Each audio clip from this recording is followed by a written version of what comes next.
Hello friends, I welcome you all in my YouTube channel English originator. दोस्तों, आज की class में हम कैरोलाइन एज या फिर कैरोलीन एज के बारे में जानेंगे। इस क्लास को शुरू करने से पहले हम इस चैप्टर का जो बैकग्राउंड है उसके बारे में जानना ज़रूरी है, ताकि इस टॉपिक से रिलेटेड सारे डाउट्स आपके क्लियर हो जाएं। ठीक है, इसका टाइम लाइन देख लीजिए। इसका टाइम लाइन है 1625 से लेकर 1649 ईस्वी तक यह पीरियड चला था।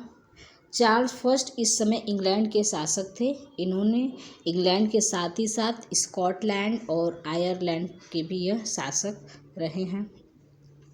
Caroline is taken from the Latin word Carolus. ठीक है, कैरोलिन जो है वो लैटिन वर्ड कैरोलस से लिया गया है, जिसका अर्थ है चार्ल्स फर्स्ट।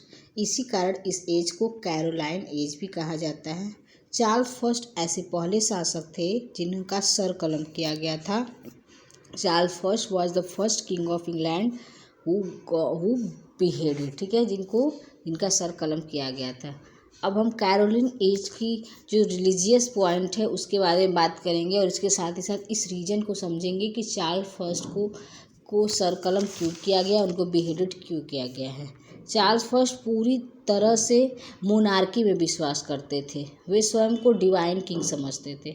उनके अनुसार कि king is the divine and king is supreme.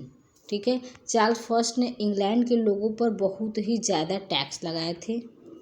Charles first imposes high taxes on the people of England. हालांकि यह जो टैक्स है बाकी अदर कंट्री के कंपेयर में कम था, बट इंग्लैंड के लोगों पर यह ज़्यादा प्रेशर डाल रहा था।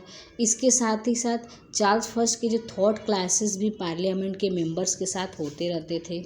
चार्ल्स फर्स्ट के ही always faced conflict with the other members of the parliament.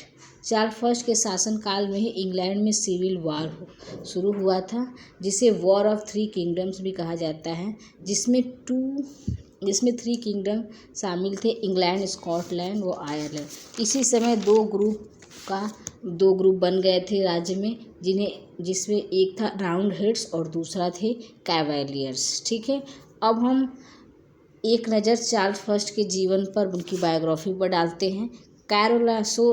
Charles first was born in 1600 with poor health. जो चार्ल्स फर्स्ट का जन्म 1600 ईस्वी में हुआ था और उनका स्वास्थ्य बचपन से ही खराब था। His mental and physical development was not proper like a normal kid. उनका जो मानसिक और स्वास्थ्य और शारीरिक विकास था वो पूरी तरह से नहीं था जैसे कि उनके एज के बच्चों का होना चाहिए था। इन 1603 यहाँ पे देख लीजिएगा, 1603 रहेगा। उनके जो फादर है जेम्स फर्स्ट, वो इंग्लैंड के राजा बने थे। Charles first was the shortest ruling emperor of England. Charles first जो है वो इंग्लैंड के इतिहास में सबसे कम समय तक राजा बने थे। Charles married to Henrietta Maria. ठीक है, चार्ल्स ने हेनरीटा मैरिज शादी किया था। Henrietta was the princess of France and by religion she was Catholic. Henrietta जो है मारिया, वो फ्रांस की राजकुमारी थी, फ्रांस की प्रिंसेस थी, और उनका जो धर्म था कैथोलिक था, जिसकी वजह से बहुत सारे क्लासेस हुए। Because of her religion parliament member was not happy with this marriage. तो यह भी रीजन था। This also included Charles assassination. ठीक है, अब कुछ इंपॉर्टेंट पॉइंट ऑफ व्यू देखते हैं कैरोलिन एज से related. The Caroline age is named after Charles first. His time line was 1625 to 1649। Caroline is an adjective of Carolus, Latin word for Charles. अब types देखते हैं। The age of Caroline is an age of poetry of three का। इस as में तीन type की poetry आई थी। Metaphysical school of poetry, cavalier school of poetry, और थर्ड था पुरिटन स्कूल ऑफ पोइट्री। इसमें कुछ इंपॉर्टेंट ऑथर हैं जो कि कैवेलियर इस एज से रिलेटेड हैं। उनमें हैं John Milton, John Donne, George Herbert और रॉबर्ट बर्टन। पहले हैं John Milton, John Donne, George Herbert and Robert Burton. ठीक है, जॉन मिल्टन के जो महत्वपूर्ण वर्क हैं उनमें पैराडाइज लॉस्ट है, आरियोफेजिटिका, पैराडाइज रीकेंड और लिसिडस को माना जाता है। इसके साथ ही जॉन डन के बारे में समझते हैं।